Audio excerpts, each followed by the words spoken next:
Hello everybody, and thank you for visiting my channel today. In today's video, I'll be talking about how I got a teaching job here in the US. So the first question on my list is, what is J1 visa? I wanted to address that first because it is important that you know I'm on a J1 visa, and this visa is a non-immigrant visa. It is also a non-working visa, and therefore it is kind of limited in terms of how long you can stay here, and obviously the requirements after completing the program will be definitely different. So the J1 visa is also known as the exchange visitor visa or J student visa. It's for anyone outside the US who wishes to take part in study and work related exchange programs approved by the Department of State, Bureau of Educational and Cultural Affairs. So I'm sorry, I have to read from my script just to make sure I'm saying the correct ones. So if you're looking into working here in the US for long term or like for good, J1 visa may not be the one for you. Actually, nowadays H1 visa is pretty common. A lot of districts are now hiring directly for teachers to come to the US on that visa.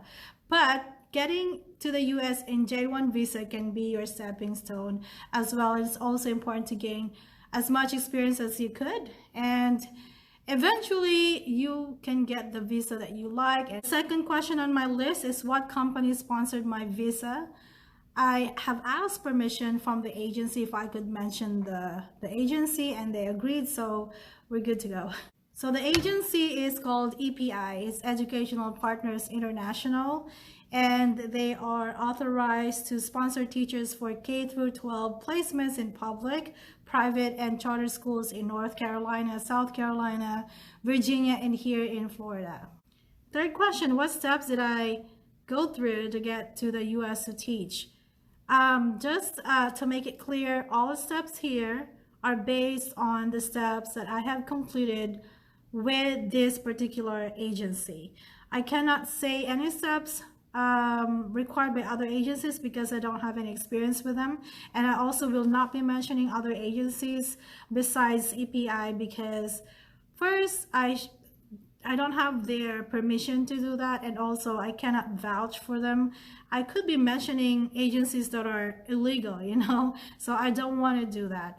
But you can also search Google, ask friends who have been to the United States, because besides this agency, there are other agencies actually, and there are so many YouTube vlogs that are talking about how they got to teach here in the US too. So if you want to look into that, you may do so, but watch this first. I recommend strongly that you complete this video because in this agency, I did not pay any placement fee. I did not pay for any service fees. I know in some agencies, the teachers have to shell out lots of money, like huge amount, 500,000 pesos or 300,000 pesos, and then they would just pay those through salary deductions. I did not have to do that. Again, in this agency, there's no placement fee.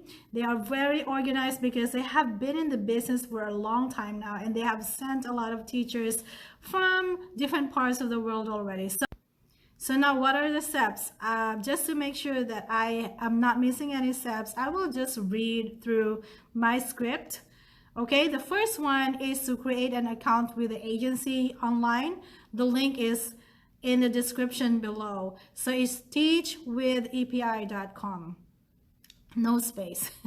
Okay, and then once you have created your account there will be like a chat box that's going to appear, and someone from the agency is going to assist you all throughout the process.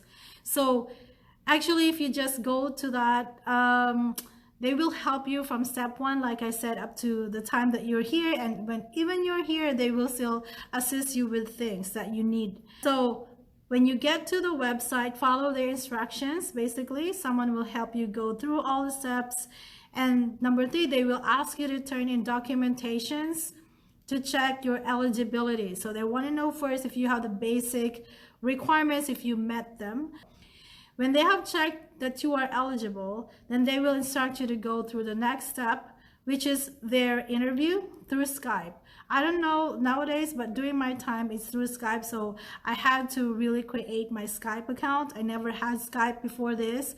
So that's that is where all the interviews have been done during my time. So, and for all of the interviews that I've had with them, the longest interview was the first one because it's for 15 minutes. They will be asking about your, you know, personal things, not really too personal. That's not what I meant. Like your bachelor's degree, you know, your classroom management style, your teaching style, your teaching principles, whatever.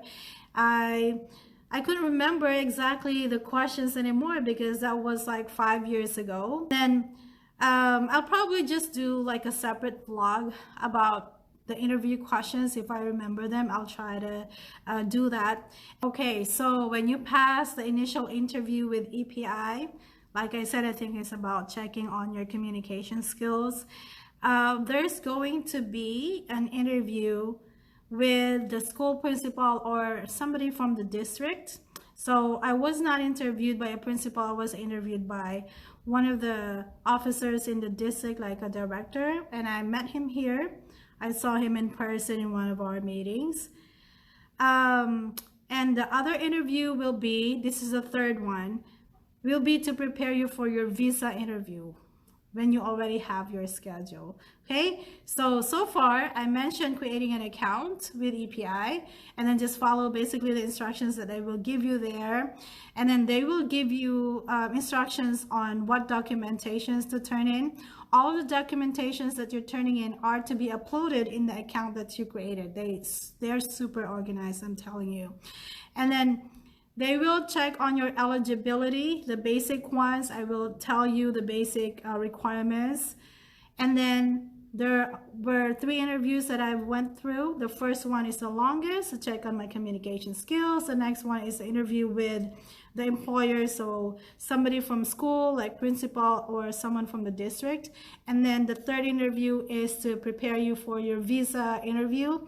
And then there's a last interview, call from EPI again, but that's just to give you some final directions on what to prepare for before you go to the US. So there should be like a minimum of 3 interviews, and there can be more. Suppose the first interview with the principal or the district did not land you a job, EPI will find a match for you. They will still continue to find an employer for you, so that you may have more than 4 interviews. Okay, so all the while doing these things, they will continue to ask you to turn in documentations, and so you will again just upload those in the website on your personal account with them. They will send you, like towards the end, they will send you the DS 2019 over the mail. So when you have this, you're good to go. You will be now ready for your visa. Yeah, I remember I have to receive this first before setting a visa appointment, because you will be needing that too. On your visa application, you have to type in information about your DS 2019. Well, what's this DS 2019? It's a multi-purpose document issued by the US government approved institution like EPI, certifying that your admission into a program has been accepted and that you have demonstrated sufficient financial resources to stay in the US for the length of the DS 2019 form. So when you have your visa, EPI will buy you the ticket and will send you the ticket via email, and you are in the US. And there will be some orientation, but that's a different video if you want me to do a video on that too. How long did the process take to be completed? Depends on how fast you turn in your documents, really. So if you work fast, then the process will be faster too. But for me, I created the account around November 2016. But I asked them to hold my applications because I don't know. I was studying then. I felt like I wasn't ready yet to do any of these things. But then my friend convinced me, hey, you should try. Shout out to her, Mary Grace. She's the one that told me about this opportunity in the US. So I reopened my application. You just have to email them when you want to hold your application and when you want to continue it. I reopened my application in January 2017 and I did not stop from there. So reopened my application January 2017 and I came to the US August 19, 2017. So that's just like 7 months. But if you work faster, because I'm kind of, slacking, my visa appointment is the one that's taken the longest. So it's really important to work really fast to be efficient so you get all the process done earlier. So that's 7 months. Again, it can be shorter, it can be longer, depending on how fast and how efficient you are in completing the requirements. Okay, the next question, what are the requirements? So there's like this basic to check on your eligibility. The first one, you should have earned a bachelor's degree in a reputable university or its US equivalent. The US equivalent will be determined, when they do the credential evaluation. I'll talk about that later. And you should be a non-US resident or non-US citizen.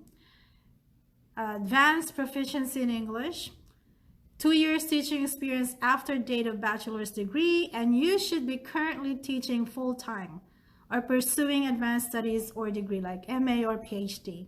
So what's counted as teaching experience? You have to be a full-time classroom teacher. So when you are just tutoring or substituting, if you are in a training center or review centers, those are not counted. So you should be a classroom teacher.